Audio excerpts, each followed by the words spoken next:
For their second round, the seniors were heading north to the Paul Fletcher International Circuit in Lincolnshire, where one young man in Formula A was having a nightmare. A nightmare that was the first round seems to have continued on here, which is a bit of a shame because we ended last year on quite a high. And so it brought us right down to earth this year, but that's the way it goes, I suppose. Can only get better then? I hope so, yeah. Fingers crossed. You never know in this game, unfortunately. Even when you think you're down, you can still go further down, so hopefully we'll make a couple of places in this one. But the one they'll all chase, Stevie Morris. He's the quickest driver of the day, and this is the track 1,040 metres long. The main overtaking spots will be the right-hander at the end of the start-finish straight on the left, and the long right-hander on the opposite side of the track.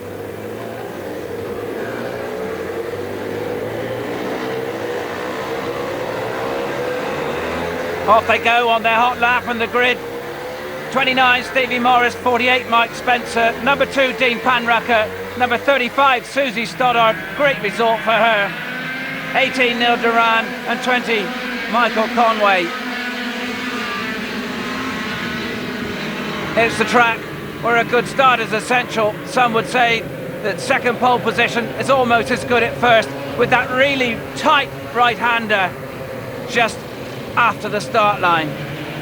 Running in towards the start. 12 laps to go. And Green sets them on their way.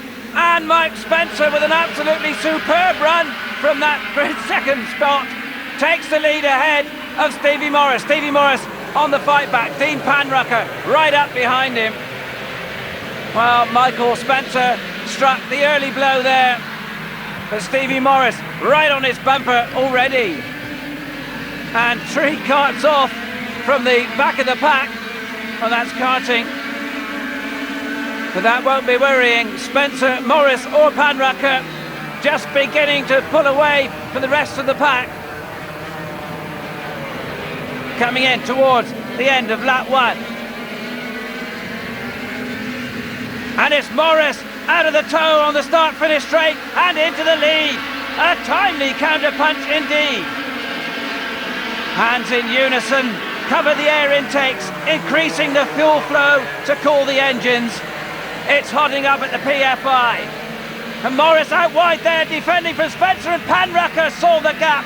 It's a downward spiral for Spencer from first to third in half a lap. Well, it's a tough life at the top of Super 1. Morris, Panrucker, Spencer, Edgar, Wright, Duran, Sexton, Williams, Charles and Dukacek, the top 10 on lap 2, round 2 of the Senior Championship. Lap times, incidentally, lap 1, 46.33 seconds, that was Spencer. Lap 2, 45.79 seconds, that was from Morris. Just 0.5 of a second outside his best qualifying lap of 45.04. And that compares with 45.10 from Panrucker and 45.11 from Spencer. Those were their qualifying times. In that last shot, you might have spotted number 35, Susie Stoddard, the lone representative of girl power in the Formula, suffering at the hands of the lads from grid 4th. It's 16th now for the Scot. End of lap 3, and Morris benefited from the infight between Panrucker and Spencer, affords himself the comfort of a 2-metre lead, but for how long? Right, number 4 thought about relieving Edgar of 4th place, but drops back. Not quite enough speed to finish the job off. And talking of speed, around 80 miles an hour required these days to stay with the leaders. Just 0.28 of a second separating the top 10 qualifiers, and 0.55 of a second the top 22. Every metre of every race is crucial. Meanwhile, Morris marches on. And that's a brilliant lap, 45.05 seconds, just 1/100th of a second outside his and the day's best. Sexton, number 11, was 7th, and this is for 4th through the inside of James Wright, but not without a fight. Wright will look to replay the compliments. Well, not there, Will for Will. halfway on lap 5. And I think Sexton, yes, finally nails his man. And no concern whatsoever to Morris. The effects of any confrontation from those who follow will only add weight to his cause. And talking of confrontation, have a look back at an earlier incident missed the first time around. I think we can safely say number 22, not well pleased.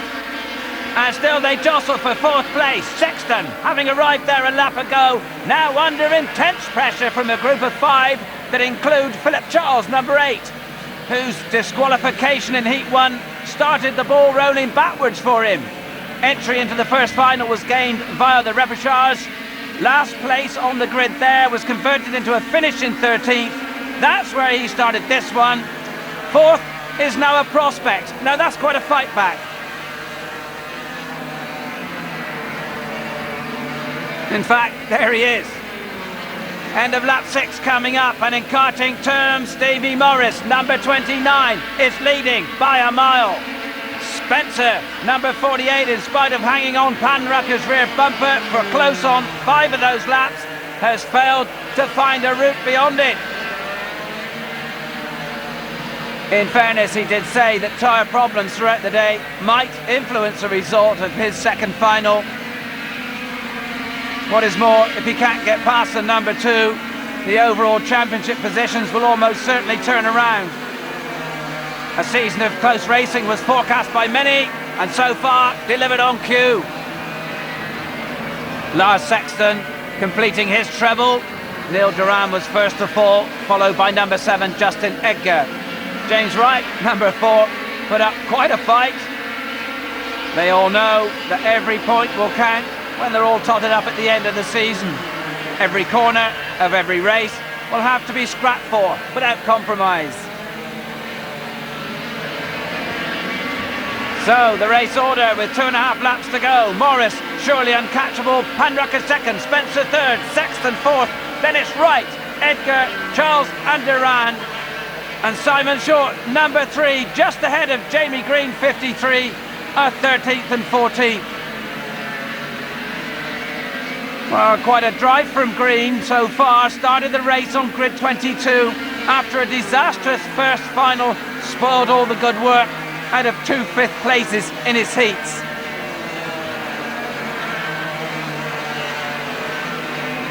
Two laps to go, and after dominating the day so far with a string of fast laps, Stevie Morris has done it again. 45.01 is 300ths of a second quicker than his top qualifying efforts. And surely no one will catch him now. Panrucker, I suspect, will have resigned himself to the runner-up slot. 3rd in the first final after a dreadful 15th place in Heat 1 threatened to destroy his day. But he came back, and I suggest will take a great deal of confidence forward to the Three Sisters track Wigan, where he has won on the 2 previous occasions, and where they will all contest the next round.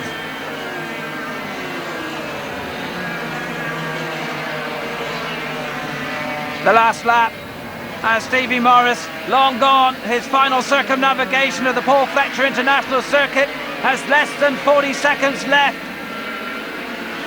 And that will surely complete a pretty remarkable day. Fastest qualifying lap, first place in Heat 1, first place in Heat 2, fastest race lap, lost the lead on lap 1, regained it on lap 2, and apart from an odd mandatory glance over his right-hand shoulder, hasn't looked back since.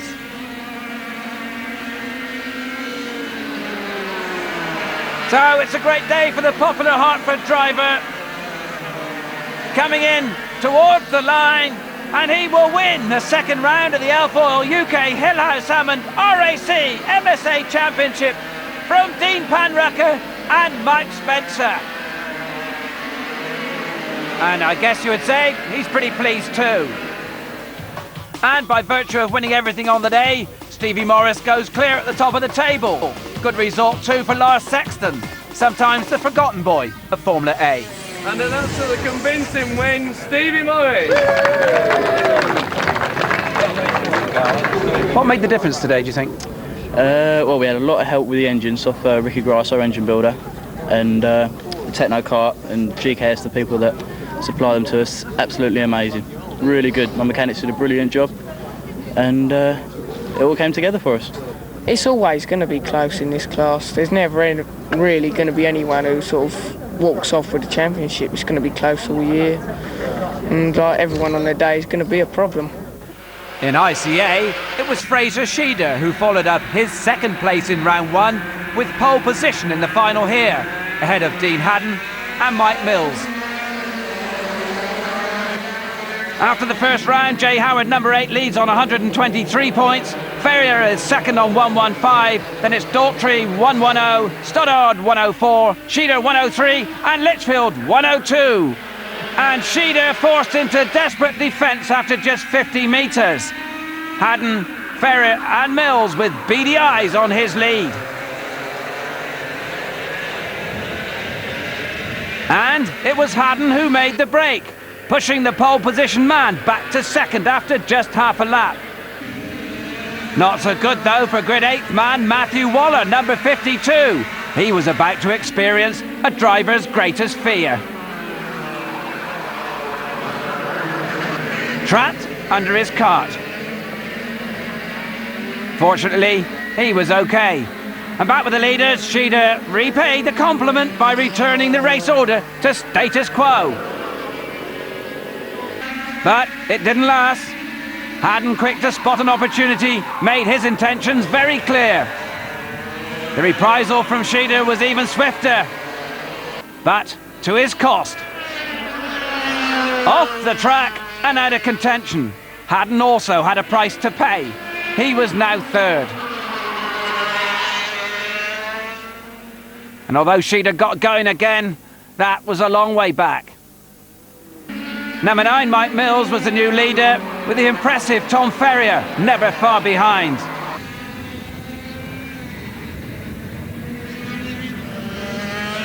Ferrier, whose recent form in the British Renault Series has made him a hot property, now had a very calculated look about every move. Although Jay Howard's rise from grid 17 to 6 was causing some concern in the Ferrier camp.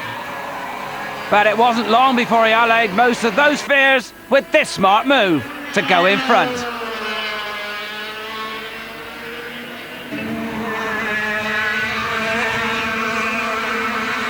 Elsewhere, Jody Mitchell had moved smoothly from 9th to 6th. Howard had picked up yet another place. But Sheeder, it seemed, was destined for something nearer 20th. And all because of this. Was that a fair challenge or not?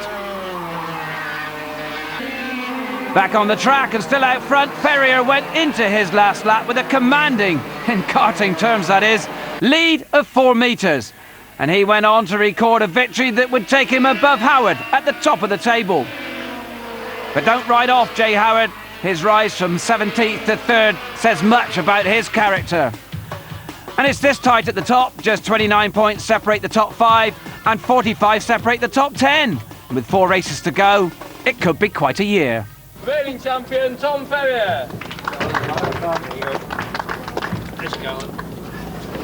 And so, with ICA sorted out, it was on with TKM.